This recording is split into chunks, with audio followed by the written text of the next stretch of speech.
Question 2, and we've got a binomial expansion, and we're supposed to expand this to the first 4 terms. The formula's in the formula books, and here it is. So we just need to substitute our values. In this case, we've got n is equal to 1/2, and the x in the formula in this case is negative 9x. I would suggest you don't simplify the terms until you've written it all out. So let's just expand the whole thing, get a long expression, and then cancel once we've done all the hard work of substituting into this formula. Okay, so I've put all the generated terms in brackets so that I can individually multiply them and cancel at the same time. I'll also find the pattern for the signs involved.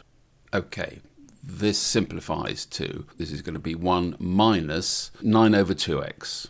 Now let's work out the sign. I've got one negative here. These 2 negatives will go to a positive, so the overall winner is negative. So on the numerator, I've got 9 squared, so this is 81, divided by 2 times 2 times 2, which is 8, and the x term has gone up to x squared. These are all going to be negative. Let's just check again. I've got 2 negatives, that'll make a positive, but I've got an odd number of negatives here, which will make this again negative. This is going to be x cubed. There's one cancellation I can make, is that the 3 on the bottom will cancel with that 3 on the top. I'm not going to do anything else.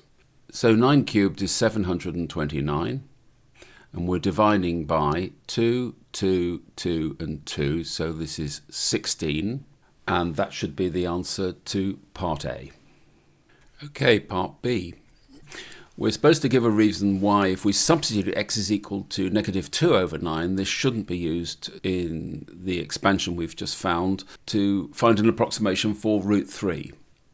Because on the face of it, it looks like it could work. Because if I sub x is equal to negative 2 over 9 into my expression here, I get 1 minus 9 multiplied by negative 2 over 9 raised to the power half.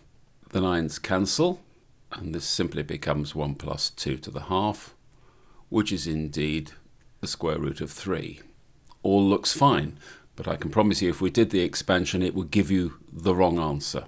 And the reason is we've contravened the restriction of this expansion, and the restriction is our substitution, when we take the modulus of it, should be less than 1. Let's see what we've got. We've got negative 9 multiplied by negative 2 over 9. Well, this is equal to 2.